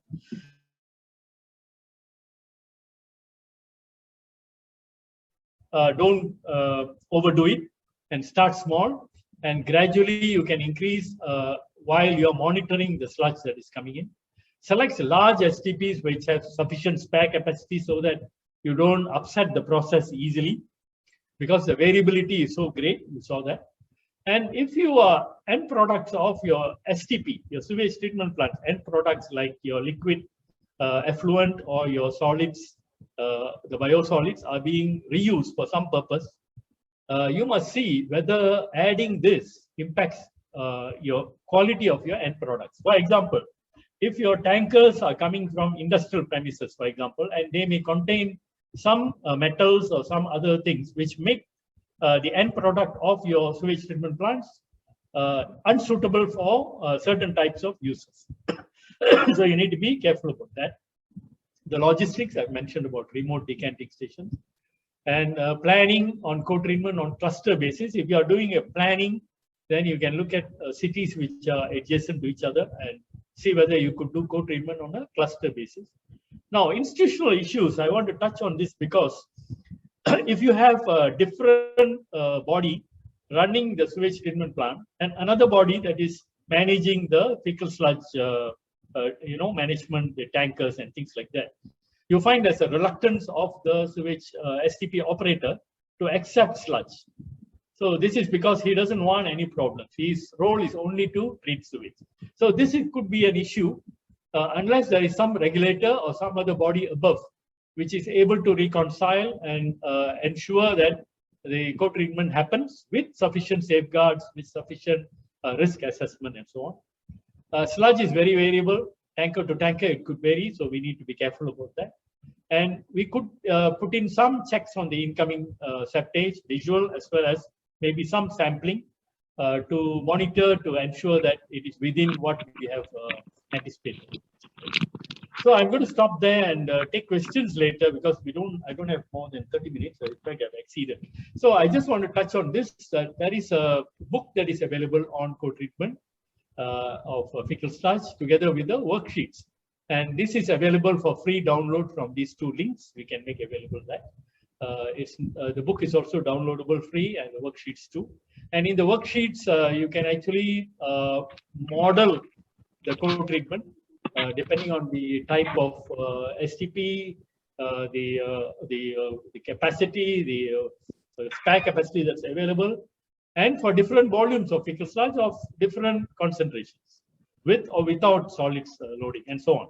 And you can see key parameters which may be affected and whether the risk is high or low. So it helps you on a planning basis. So it's a planning. You have zoomed in and said, yeah, this is a. Then you have to do a more detailed calculation to check and confirm, right? So these two are available for you. And with that, I'm going to stop here and thank you so much for the opportunity.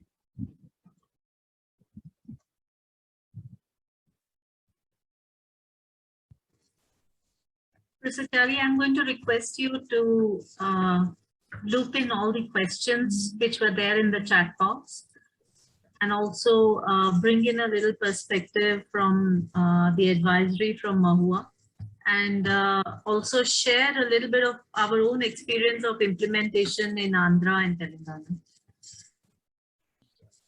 Thank you, Dr. Mali. Of course, thank you, Mr. Narayan. As you said, there is ready reckoner is available for all of you. So we have put it on the screen, and we can use this ready reckoner, this manual, to actually operationalize co-treatment in your existing as well as in your forthcoming STPs. That's what Dwarak Mission 2.0. Maybe, sir, if you can remove that, we can see the participants a little more. I'll stop sharing it. Yeah. So I think, my friends, I reiterate, what are we trying to do? You know, we are to make sure that STPs which are designed for a particular treatment methodology, both in terms of inlet characteristics as well as hydraulic loading, as I saw you mentioned about it. We don't want it to be disturbed.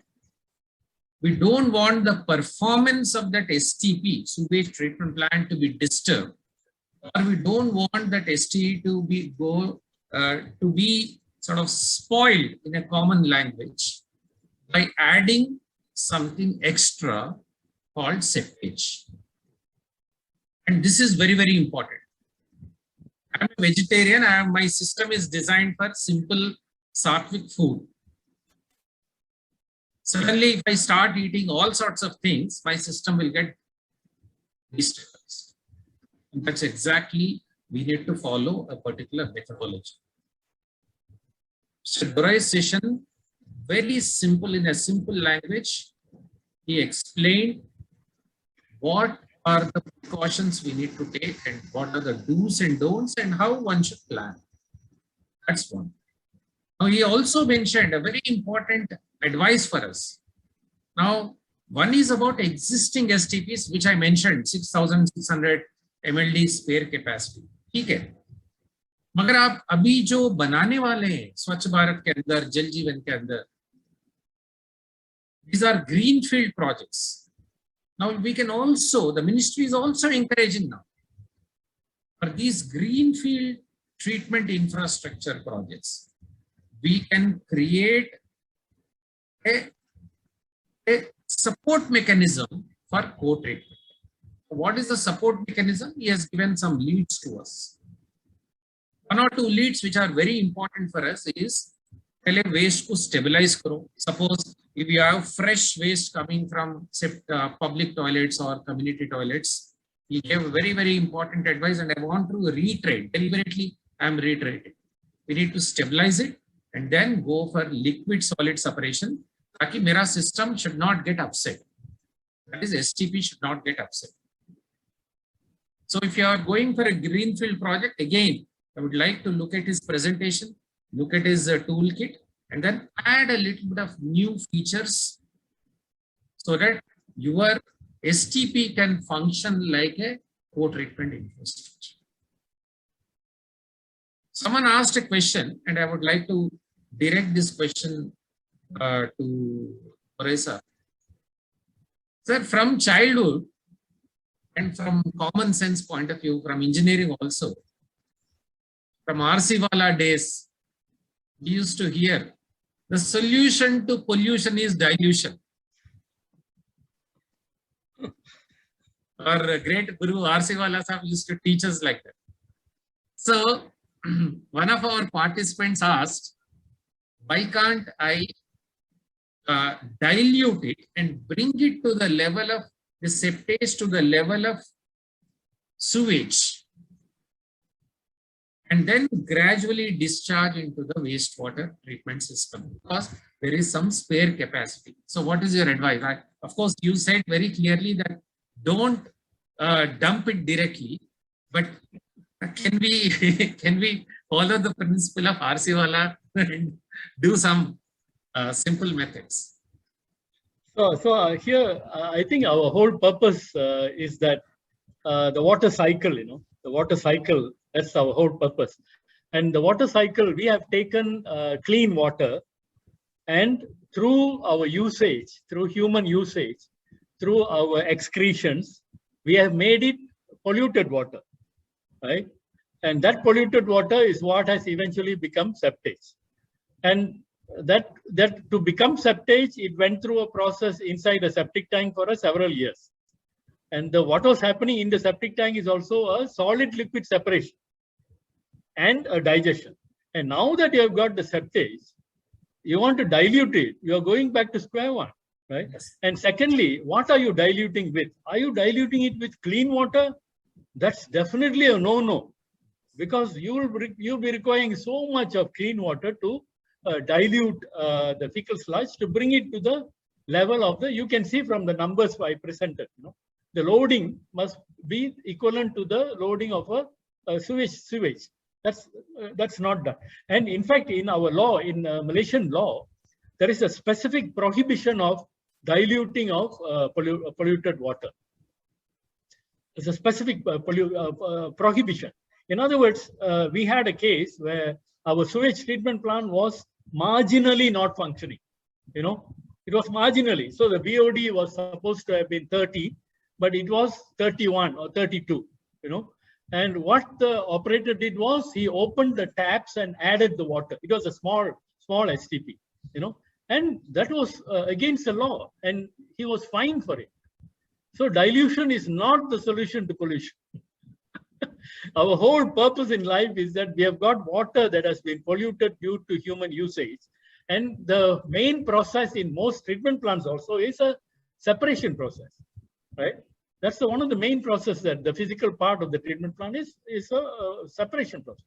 So dilution is not. But what we are doing when we co-treat is we are diluting with sewage.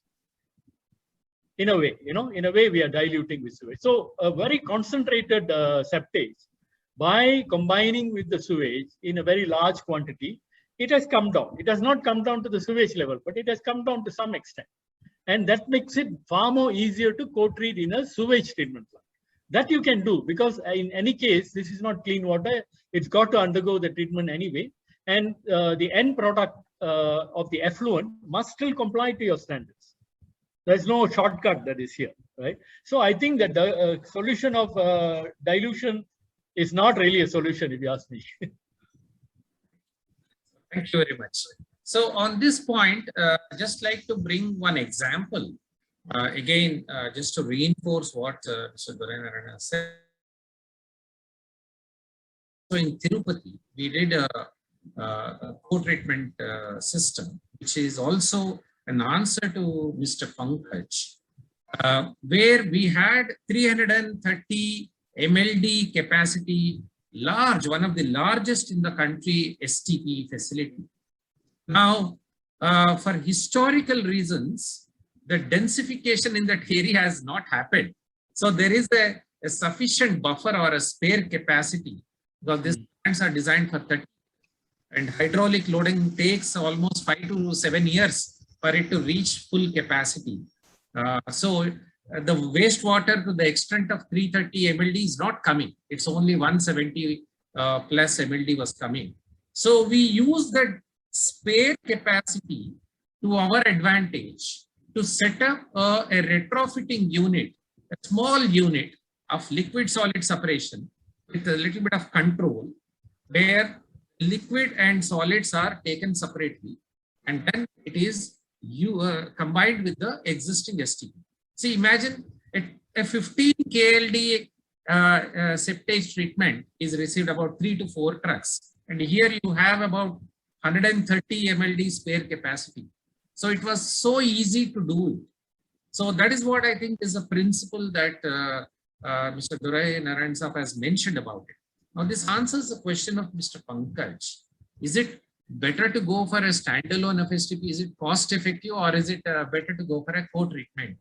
In our case, in this case of co-treatment of Hyderabad, an example, it costed us 15 lakhs to set up all these small engineering infrastructure. Whereas if I go for a standalone FSTP, I need land, I need new capacity. It would have costed me 1.5 crore.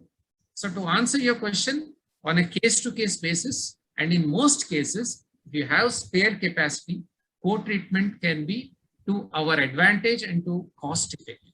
I would like Mr. Durai to comment on this issue. Yeah, no, I wouldn't make a blanket statement like that. But I think in many instances, it makes a lot of sense to co-treat.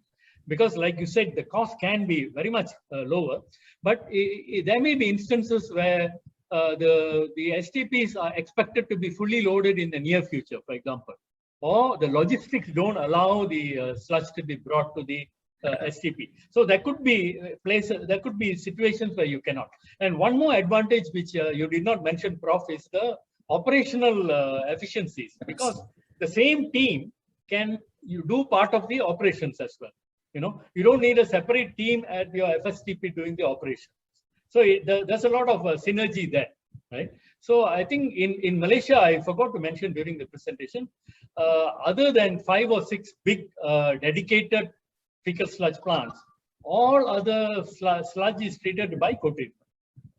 And all of them go through a solid liquid separation, and then they are co-treated in existing STPs.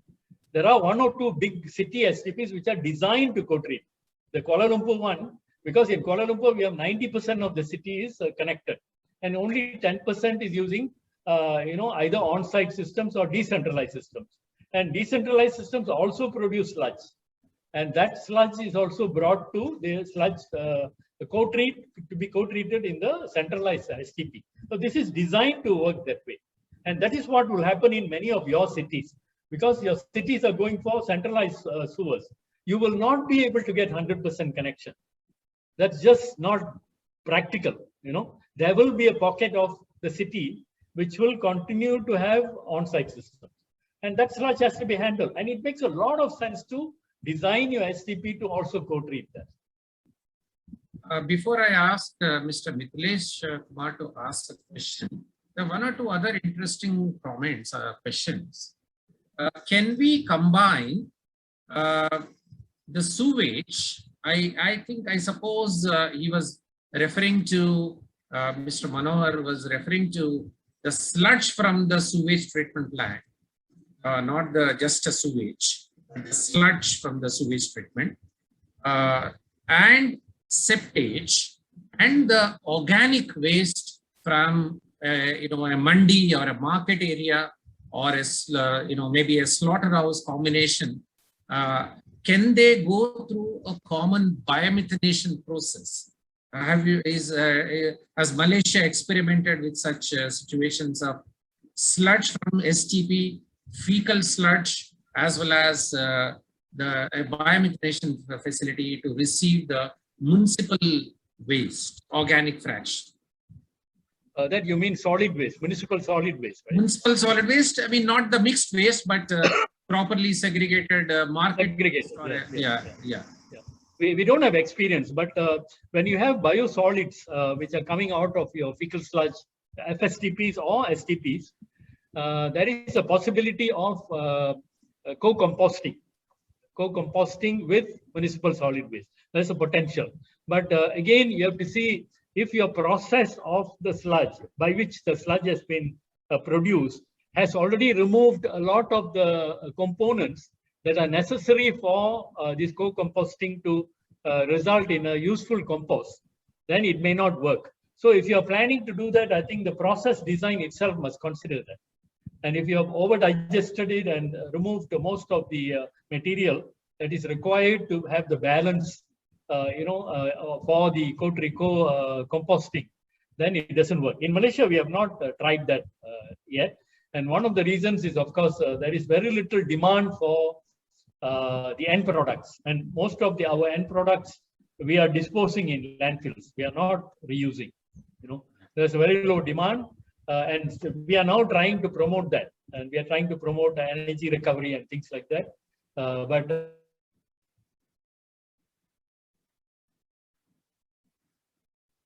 Hello. Dr. Malini, are you there? Yes, sir. I lost Mr. Durai. Yeah, he's having some technology issues, but you can. So I will just to ask to respond to Mr. Manohar's question.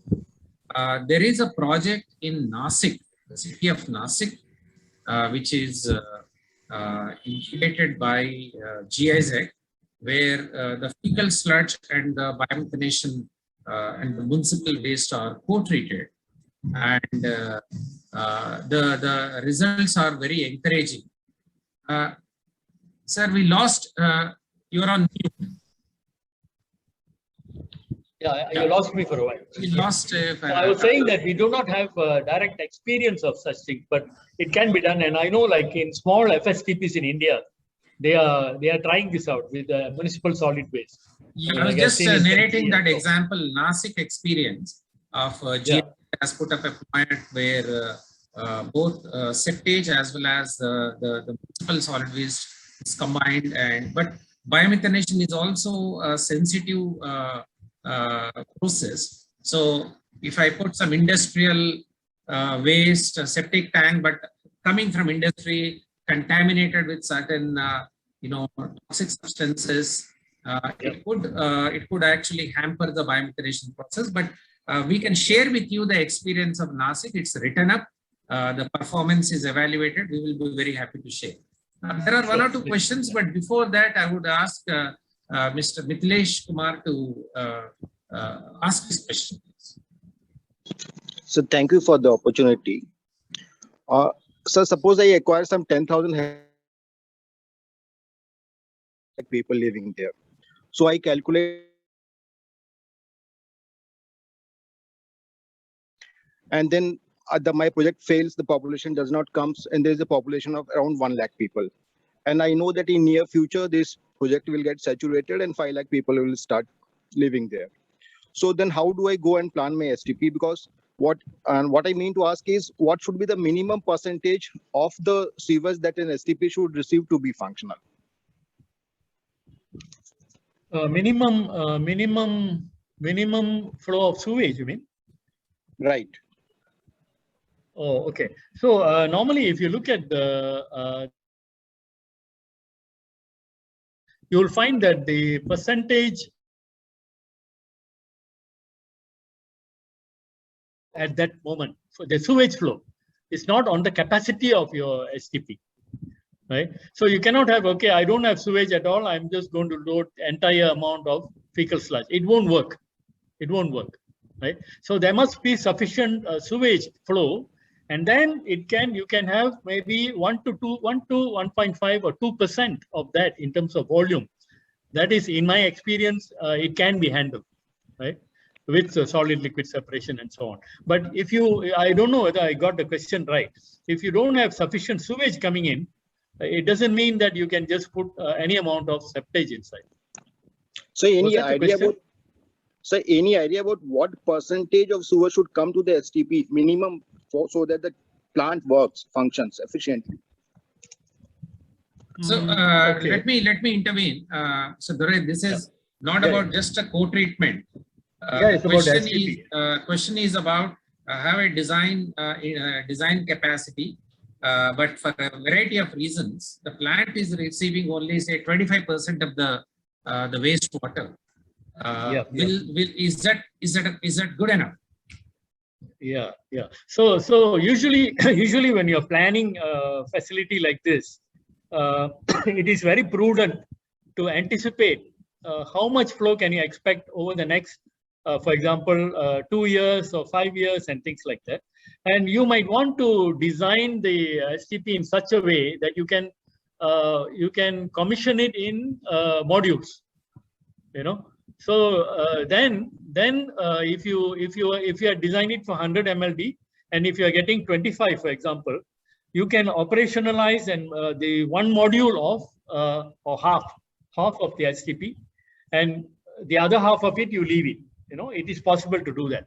So, but in my experience, if you have lower than 50% in your loading, you find process control becomes more difficult. But it is possible if you have good operators who are able to control the process.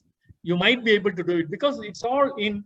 Depending on the type of STP you have, you need a certain minimum flow to maintain the population of microorganisms, for example. Like if you're talking about an activated sludge treatment facility, then it is a balance of the food to microorganisms, right?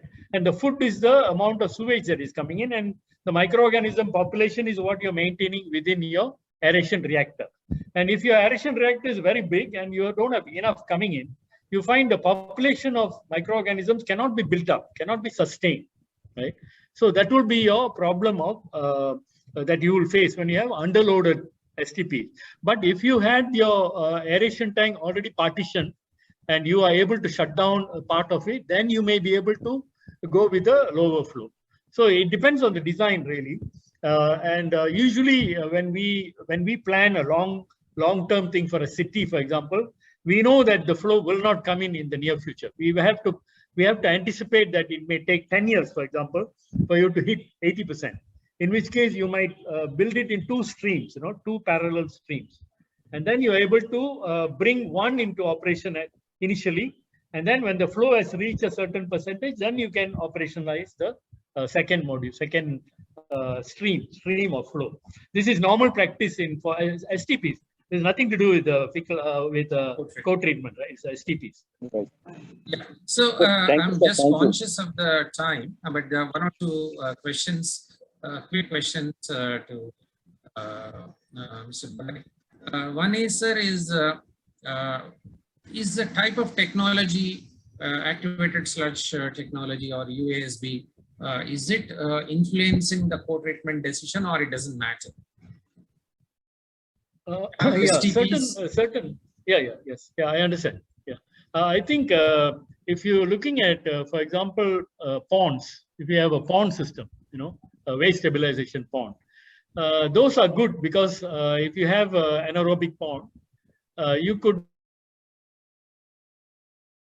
put your sludge in,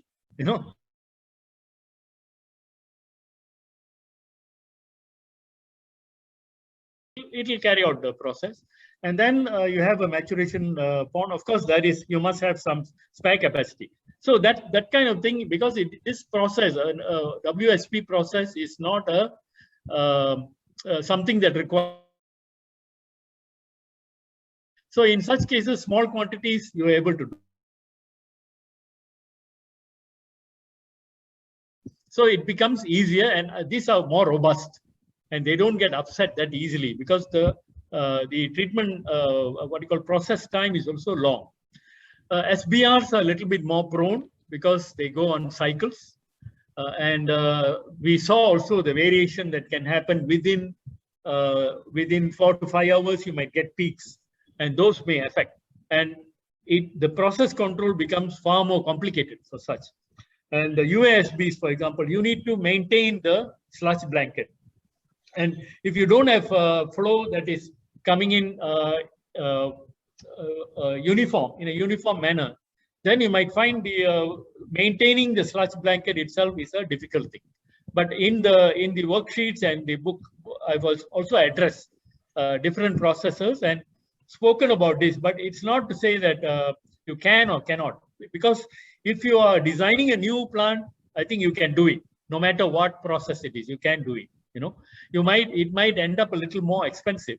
But if it is an existing plant, certain plants require certain aspects to be checked, right? And certain aspects which may, like for example, in an SBR, the way it functions is the sludge settles in one cycle, the settling cycle, and then the decanting takes place and the fresh sewage enters, right? So the microorganism population has already acclimatized to the previous load.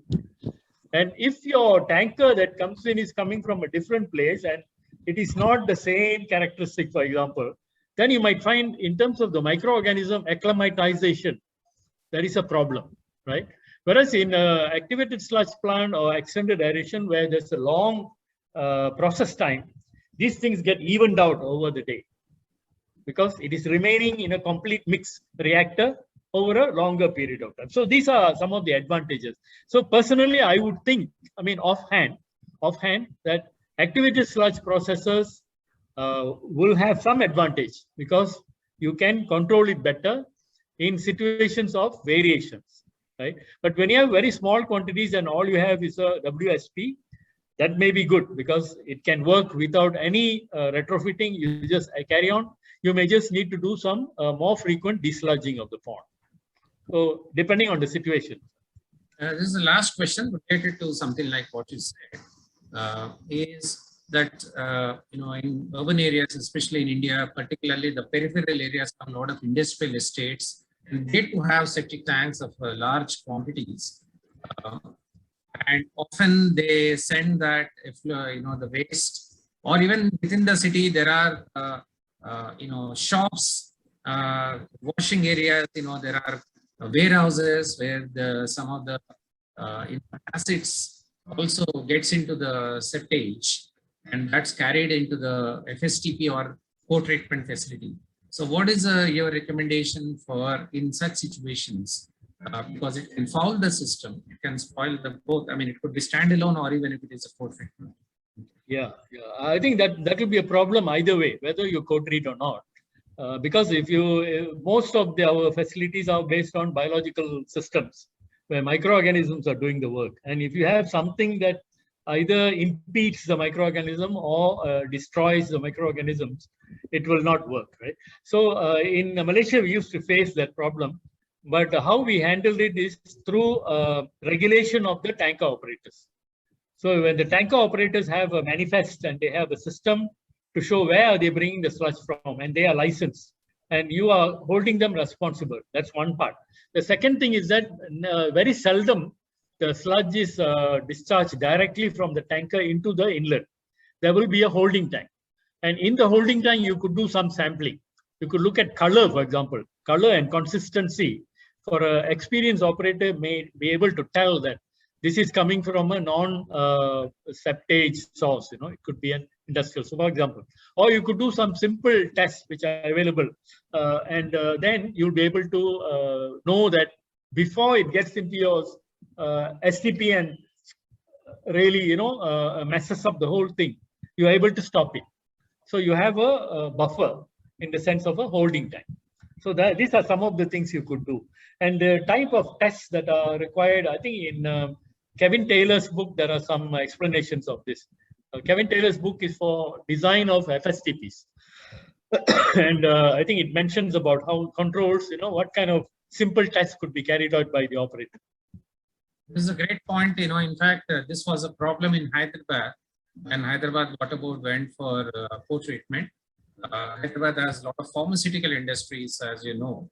So the concerns about the waste coming from it. So we sort of reached out to NERI, and then they have given a very simple testing mechanism, what is called testing.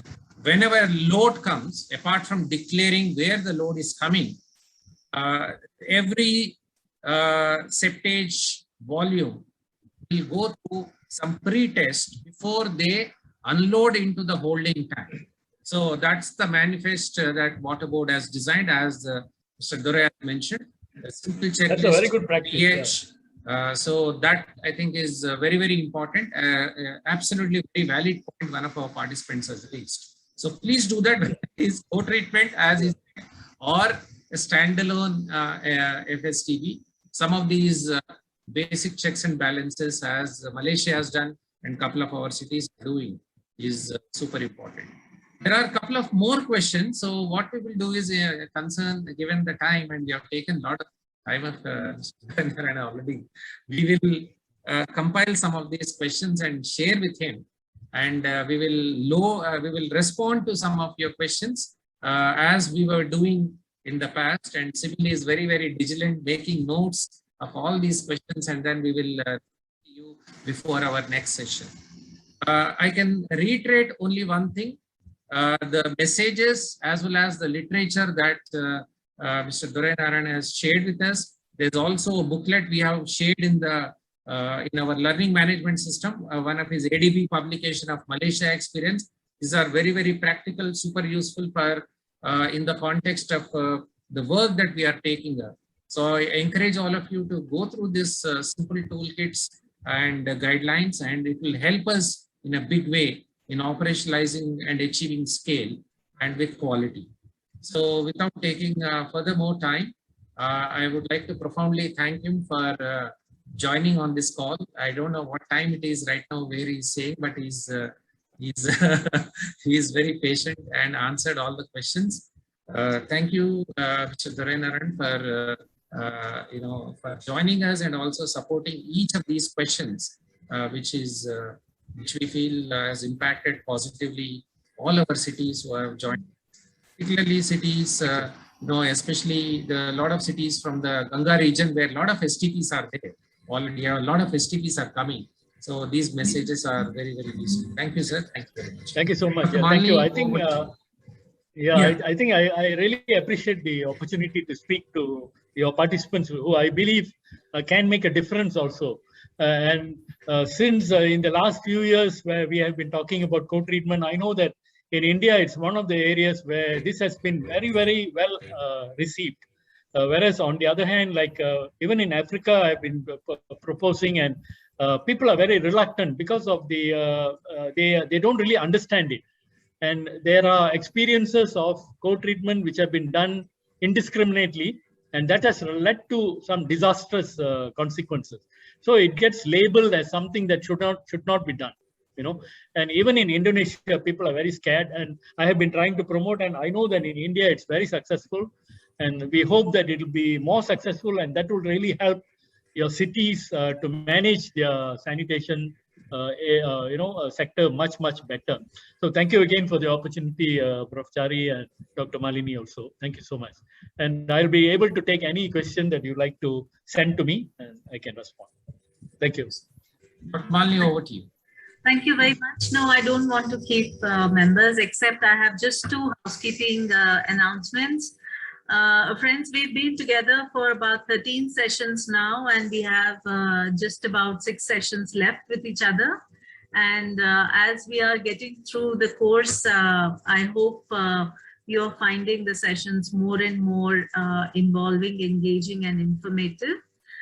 Like today's session, the next session, which is planned on Wednesday, we will continue on our technology journey. I'm happy to inform you that we have 5 presentations slotted by the operators of fecal/treatment plants. So you will have the opportunity of listening to and interacting with 5 different technologies. And I'm sure you will enjoy the session. So we will meet at 5:30 on Wednesday. Shibil has been reminding you about the test, which is quiz number 2. It has only 10 questions and it will take you less than 10 minutes. So please do take it over the weekend. And some of the questions that we may not have been able to respond to, please be assured we are preparing a detailed FAQ, and we will be sharing this with you during the course of time. And the last point is,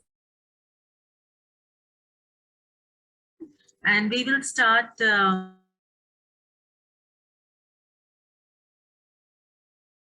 that you're making after having joined this program or series, so that we can follow up and we can see if there are any opportunities that we can also further strengthen your resolve and implementation. So with that, thank you very much once again for all of you for joining and staying on for till now. And we'll see you on Wednesday at 5:30 sharp. Thank you.